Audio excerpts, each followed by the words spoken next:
And I just want to give you a sense of the changes that Yushi and I have made so far and the direction that we're going with the additional changes. We are getting this manuscript ready for publication.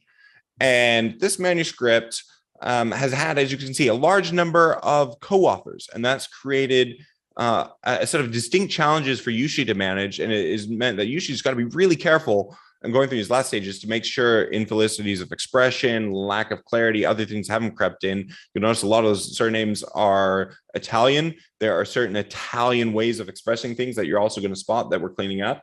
In general, Yushi has got the structure intact, which is great. So a lot of our edits are very micro at this stage, kind of the last steps. Now, as you look through this, you can see a few things that we've already tweaked. The spacing is kind of off, just kind of very much at a glance, spacing is off. So we fixed the spacing to be 1.5 lines throughout, which is my preferred spacing. We also added into the title certain clarifying points that will help readers later on find this paper who are interested in it. So you know from your systematic review just how important those keywords are. So what we've done specifically is we have made our keywords such that they link directly to the topic of interest. So let me just go ahead and show you here what we've done. I'm going to hide the controls so you can see. So what you can see, we've added COVID-19, and we have added a few other things such as the word count and the keywords. And those things are just going to help this paper get its maximum impact. We're going to come back and we're going to do the abstract at the very end. When we're really happy that every framing's right. So we're saving that. Then we started going through the introduction. And one of the big changes we made, if you take a second to look at the original, you might want to pause here and read through it just so you catch up to speed with what we've done so far. But there was a really nice sentence to start with why we're having this conversation now. But some of in the principle of being like clear, concrete, and definite, we can be more specific in this introduction. And we found some text later on in the second paragraph that was misplaced. And let me walk you through those changes so far. So right now, we're trying to set up the argument for why Yushi study is so high value added. So what we've done is we've specified your topic sentence here. There are the concerns that there could be a deterioration in mental health. Here we have some surveys showing that this is an issue.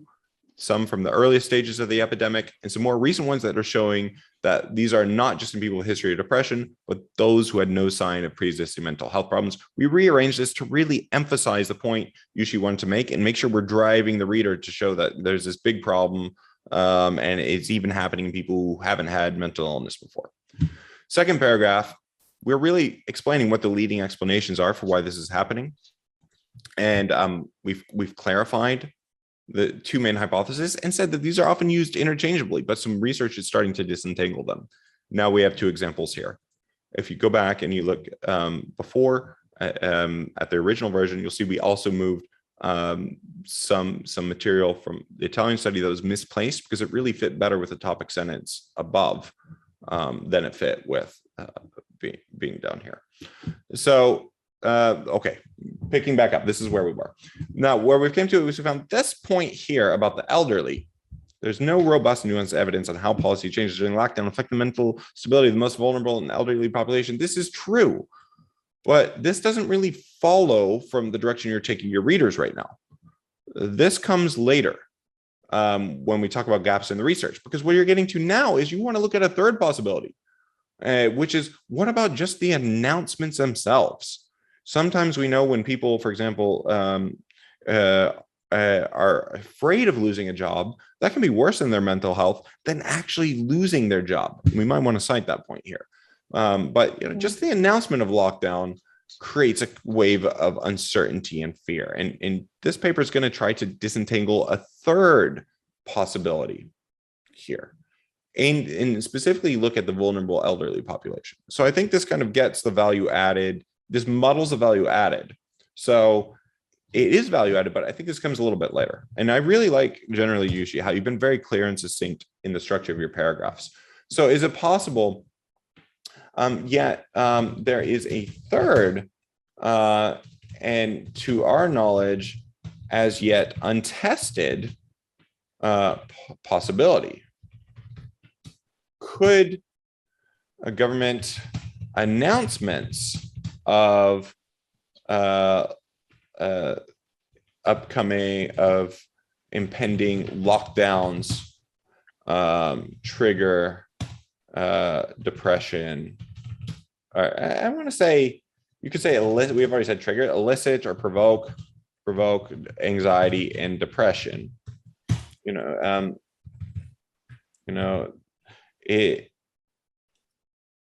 It is possible that sudden and frequent changes in lockdown policies. I don't think we need to say implementing countries here. I think that can go. Just omitting English words. Yeah. Could cause people to feel frustrated and uncertain about the future and lacking control over their lives. All well-known psychological risk factors for depression and anxiety. I feel frustrated, so I'm changing this here. Frustrated, uncertain about the future, all of which are well-known risk factors for this. Okay. Well, in fact, I just reading this now, you've already said that, and we've kind of said that more succinctly now. Can be extremely distressful. I think we've said this more succinctly now. Let's add these citations for this and say, indeed, one well-established finding from social epidemiology is that the fear of an adverse event, such as a job loss, can be worse than for mental health than the event itself, such as unemployment. And constant change and confusion. Yeah, I think you've already said this. I don't think you need to say that. This is already mentioned. Yeah. And you can and add a cite here. There's lots of sites on this. I think this has even come from some papers that we've done. And this needs a hyphen. Okay. So this here is kind of, you see how we're now really kind of laying the groundwork that this is our interesting thing that we're going to do in this paper. So here we test this hypothesis. Here we test the hypothesis that unanticipated lockdown announcements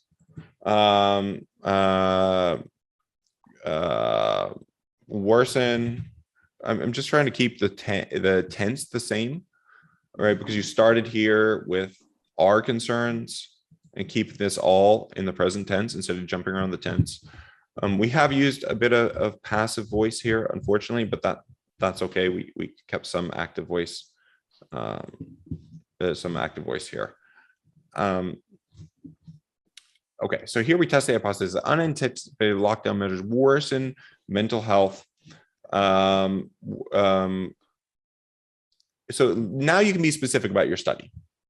Here sometimes I like to be very clear. We aim to plug this gap by testing the hypothesis that unanticipated worsen mental health. Our analysis applies a quasi-natural experimental framework, drawing on the Italian lockdown announcements, which took place in the Lombardy region, which was one of the earliest and hardest hit centers of the COVID-19 pandemic. So we're just now what I'm doing is just justifying why we're looking at Lombardy. Mm-hmm. Does that make sense? Drawing which took place, lockdown announcements. The Italian government's lockdown announcements in Lombardy, in the Lombardy region, which was one of the earliest, which was one of the earliest and hardest hit of the pandemic. Yeah, okay. Applies to quality natural drawing on this. Specifically, we look at the impact on the elderly population who are widely believed to be so this is a bit strange because we've kind of foreshadowed before that youth were especially affected. I kind of want to take this out because again, we're pointing the reader to something that is a different direction than where we're taking them. So this detail is true, it's correct, but actually distracts from where we're taking readers. It kind of makes a reviewer say, well, why did you look at elderly? Why didn't you look at youth? Right? So we might want to say in future research, we want to extend to youth, but we kind of don't want to lose our readers to say, to feel like, well, you're looking in the wrong place from the very beginning. So we don't want to lose them yet.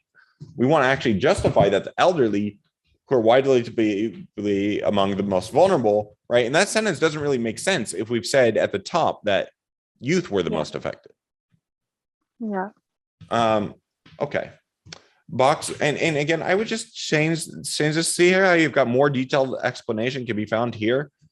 Very simply, box 1 provides further detail about the Italian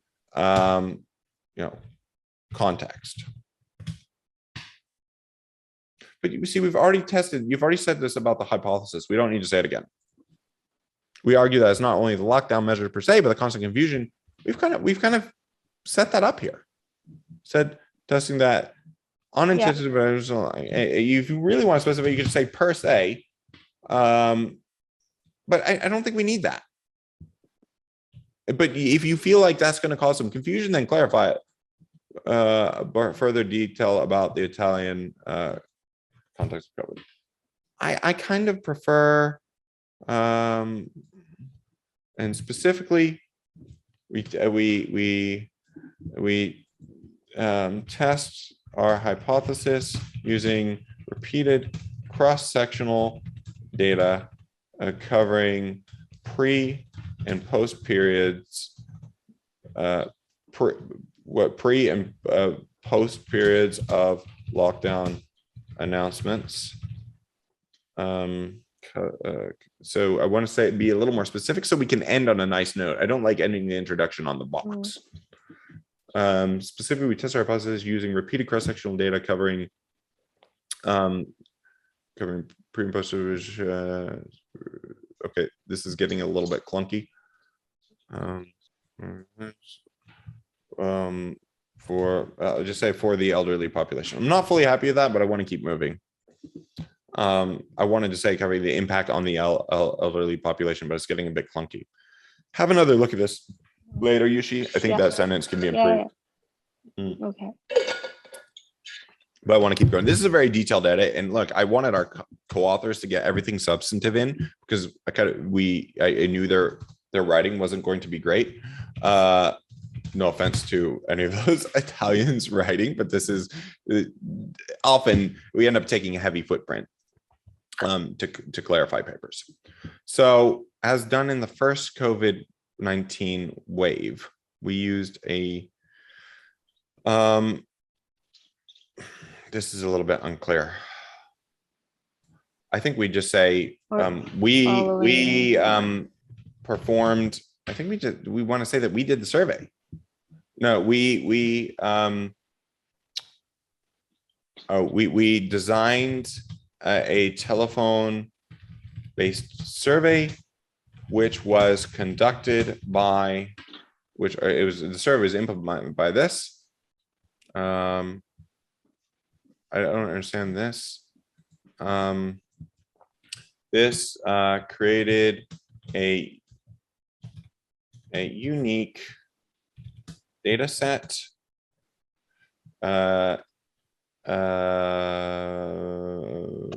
containing a representative sample of the subjects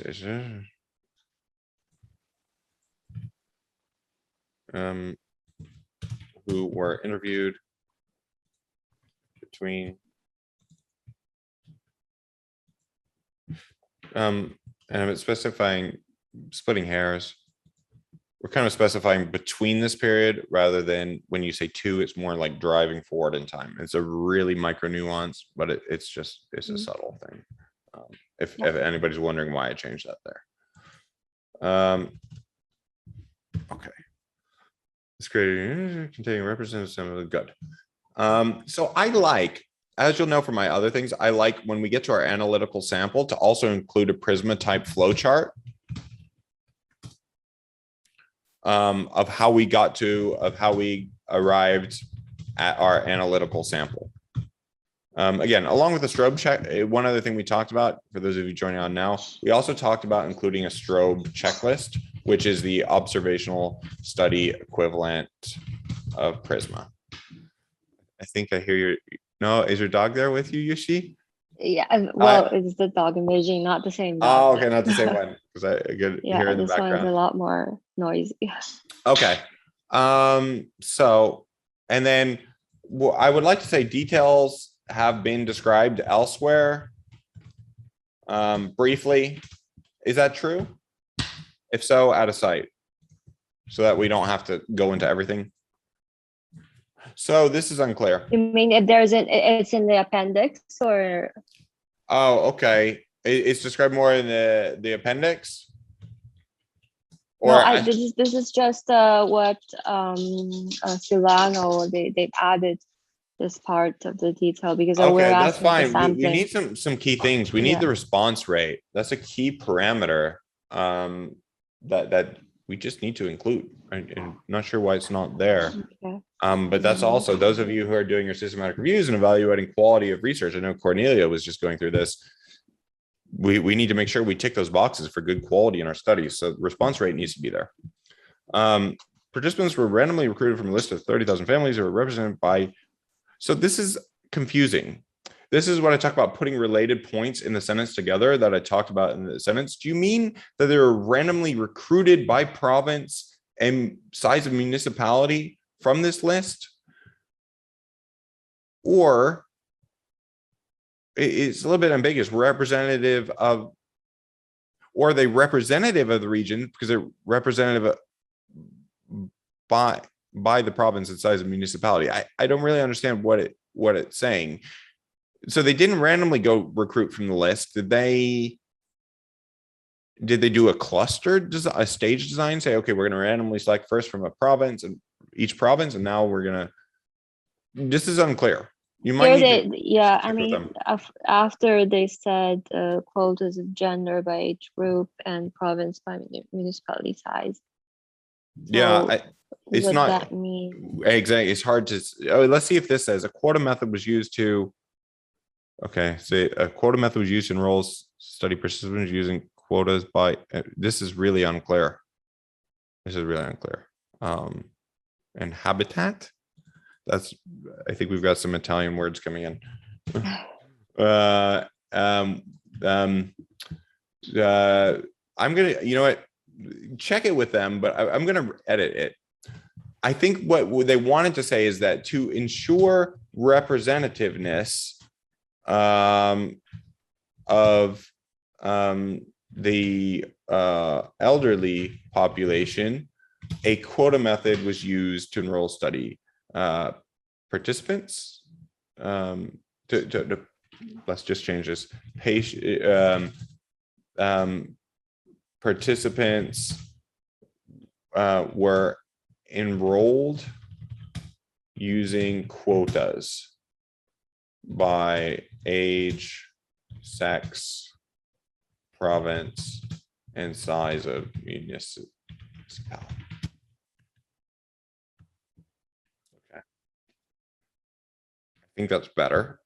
Again, it's saying, what are we trying to achieve? What did we do to achieve it? The protocol, this is a separate ethics approval or application. So this is usually comes at the very end of the methods.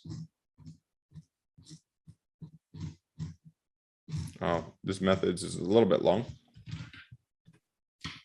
I assume you're targeting public health journal, so we want to, you know, usually they don't have these numbers. This is more something you might get in econ type journals. And also usually in public health journals, you won't, this is way too complicated. We're going to end up moving this to an appendix.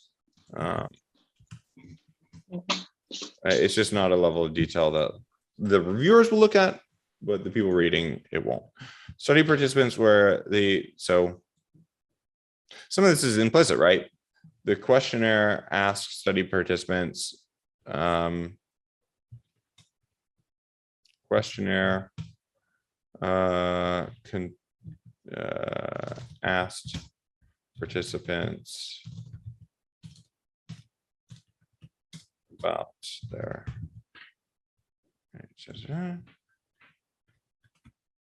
but the key thing here this is the key thing. The questionnaire captured participants main socio-demographic information, including age, sex, status. So this is different. So these are all socio-demographic. I'm making this a larger break, as well as whether he or had been diagnosed, because this is now some basic health status. So I'm using, instead of just saying and, I'm saying as well as, to create a little more separation. Oops, it doesn't need to be italicized. So I'm going to save this. General things, documents crash, you lose stuff, then you hate your life. Okay, is this all making sense, Yushi? Yeah, a lot. Okay, it's a lot clearer. I know in the past, I mean, it flows a lot better. Sometimes in the past, I've just done this, but I think it's actually more helpful when we go through it together, and I can explain exactly why. I think sometimes if you don't understand why, it's really hard to learn.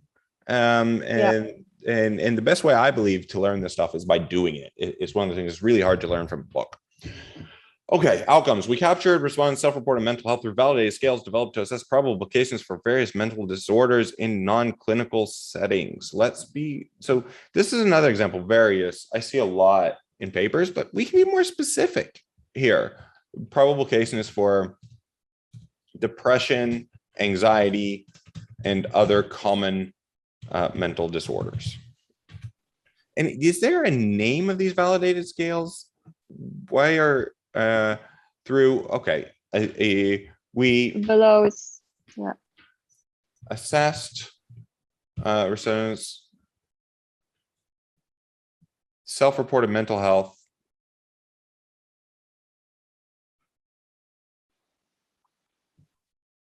but these were all probable caseness. So why couldn't we just say that is self-reported mental health? We assess probable. This is the outcome. This is the outcome. We assess probable caseness for depression, anxiety, other common mental disorders using a series of scales validated for use in non-clinical settings.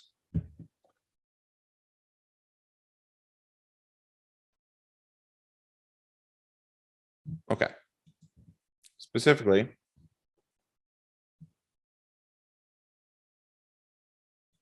I actually think we can make this anxiety using Joy McGad.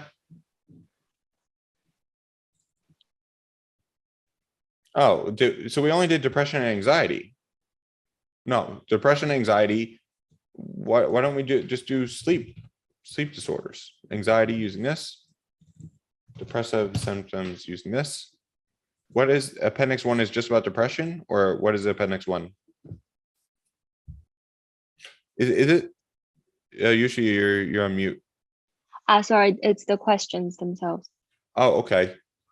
Appendix 1, let's just say that appendix 1 shows all verbatim questions employed. Sleep quality is assessed using Pittsburgh. So sleep quality using a question. What do you mean a question?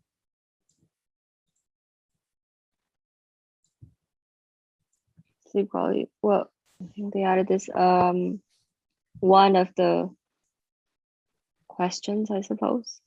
Now, sometimes here to denote that this is a variable, I sometimes will italicize. You don't have to. There's different opinions on that. I don't always do this, but because I kind of like this here using, was it just one question? Why didn't we use the whole index? I don't know, it's their design. Okay, Uh, using, why are we saying the sleep quality index when it's just one question? Why don't we just say the one question here?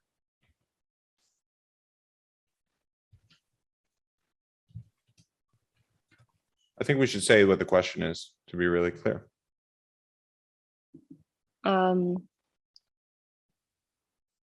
You mean state the question itself here?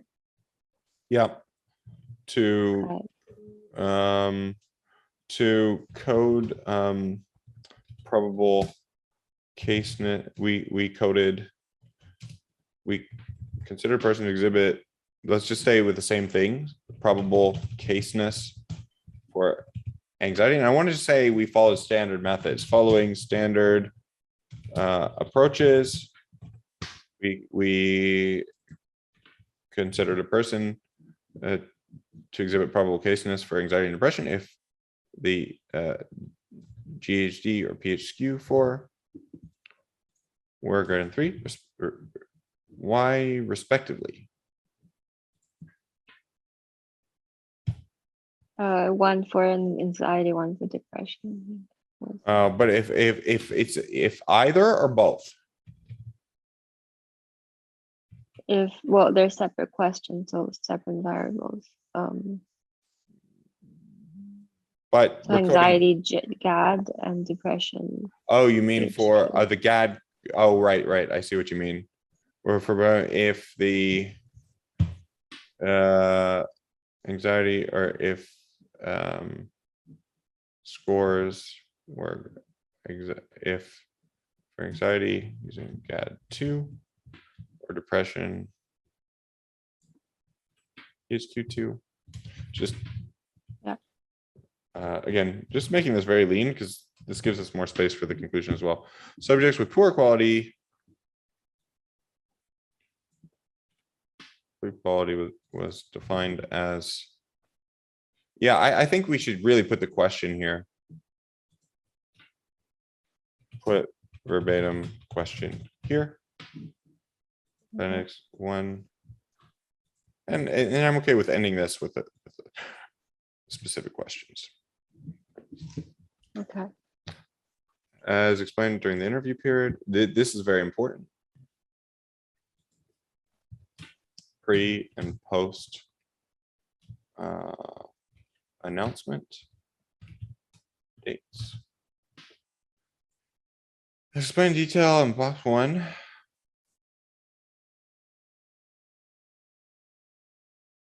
Okay.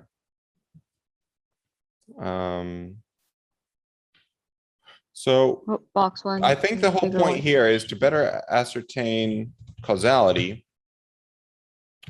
We employed a quasi-natural experiment design, taking advantage of date cut points in lockdown announcements. And let's explain that.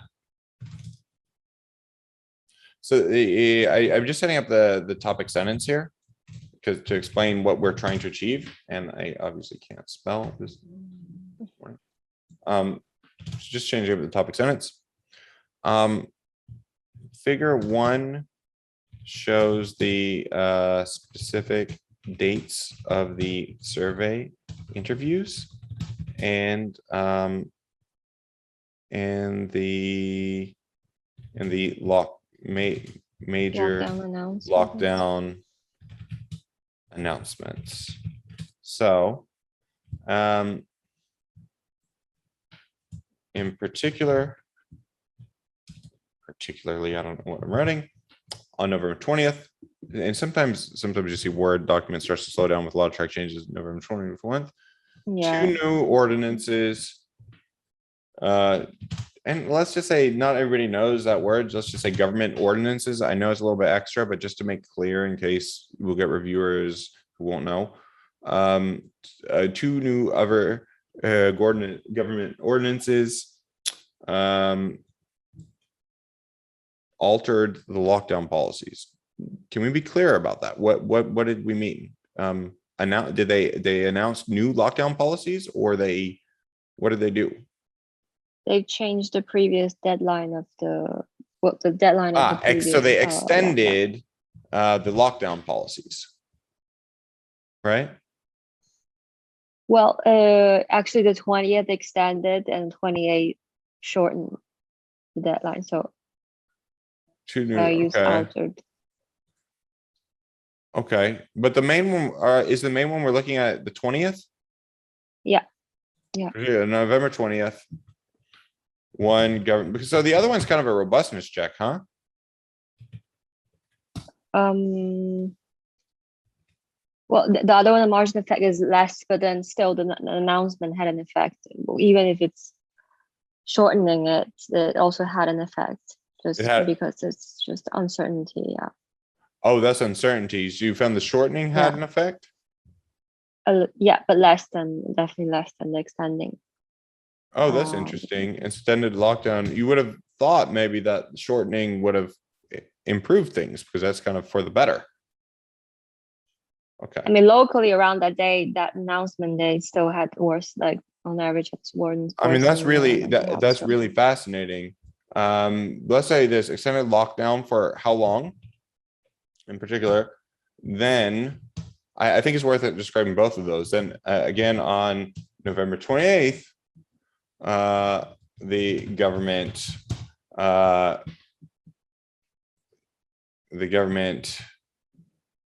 the Italian government changed its position and shortened the duration of lockdown.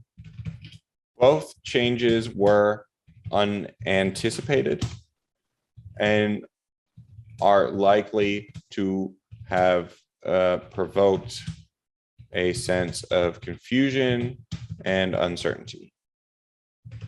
If you had any quotes from the media about that, that would be really nice to kind of back that up. Yeah. So that when you hang on, my lighting is going to change. It gets windy, these blinds automatically pull up behind me here at the university. Okay. So good. So our research design takes advantage of these. So I like this. This is really clear to quantify the association. So we're not quantifying the effect yet. Now when we talk about hypothesis, we can have a causal language. When we're talking about what we're actually looking at, we're only able to quantify association between these announcements and depression. I think we can be more specific: anxiety and sleep quality.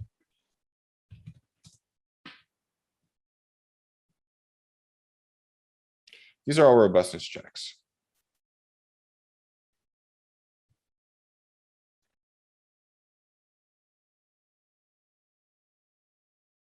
Since a random sampling procedure was performed, the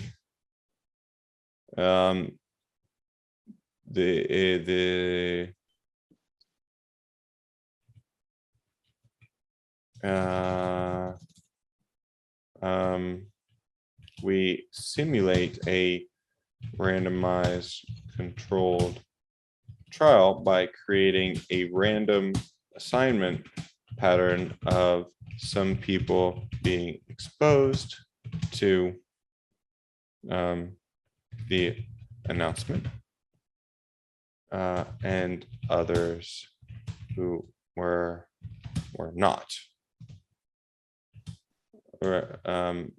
based on survey dates. This is not fully clear yet, but we want to explain we want a sense that just explains this. Respondents interviewed on announcement dates are considered a treatment group, and others belong to the control group. Effectively, this creates a treatment group of those surveyed on announcement dates and a control group of all others surveyed, we'll call them non-announcement dates, surveyed on non-announcement dates. Any exactly. To verify, now we explain the balance test. To verify that this resulted in a randomized pattern distributing respondents into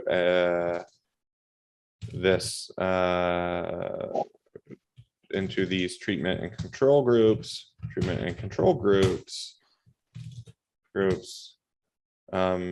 just like for our randomized controlled trials, we performed a balance test. Hang on, this these track changes are really, because there's a lot, are really slowing down the document.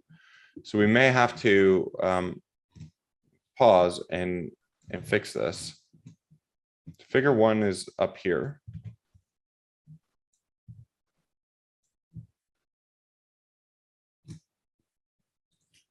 This is just a quirk of the way I like to write this. Yeah, this is just me being quirky, I will admit. Just kind of habit. Okay. So now the balance test. So I've tried to clarify this. Usually you may have a simpler way to explain this, and you may want to read over this and make sure it's really clear. I think this is a little bit clearer than before, but check it. Yeah, for sure. Yeah. I would go straight to the balance test here. Okay. Where is the balance test? Am I missing the balance test? Can you put this balance test here? I think one of the collaborators said we move it in the appendix. So okay. As shown in Appendix X, explain that here. I think that is important. Yeah. To include. So I disagree with it. But fine in the appendix, that's fine, because it's not a main result. But we do need to say, hey, our design is a quasi-natural experiment. That's what we're promising. Yeah. Statistical model. We didn't we use a diff and diff? Or what did we? Okay. No, because there was no comparison. What do you mean? We didn't use right. Yeah, there was only I'm with you now. Yeah. We quantified. I don't want, like, again, I don't like to say treatment effects. I know in social science, but we're going to public health. We quantified the association of lockdown with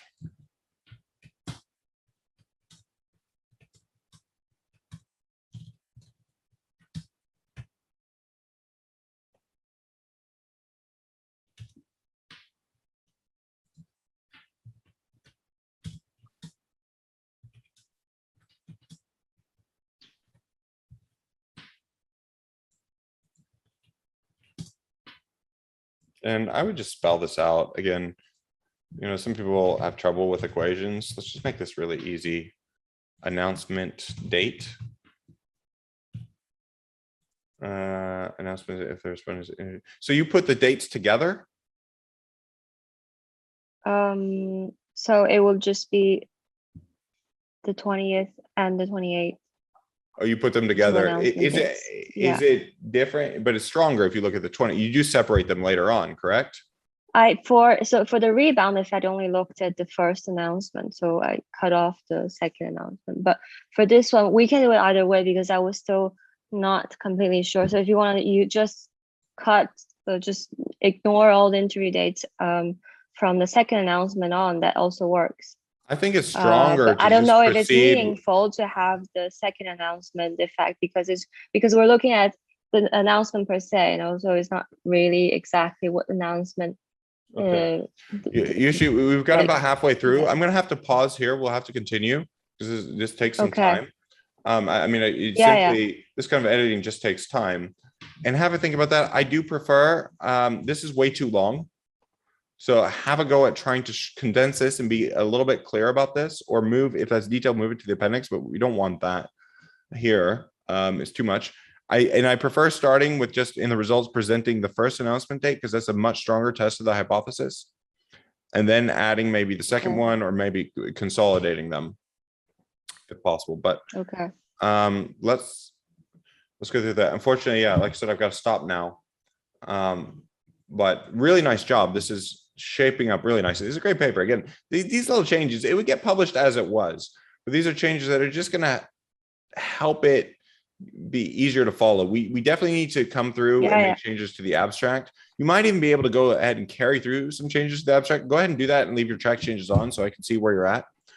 And yeah, we'll connect and set up a time via the Calendly. Thanks for bearing with me. This is very close to being submitted. I think we need another hour or so together, and then it'll be ready to send.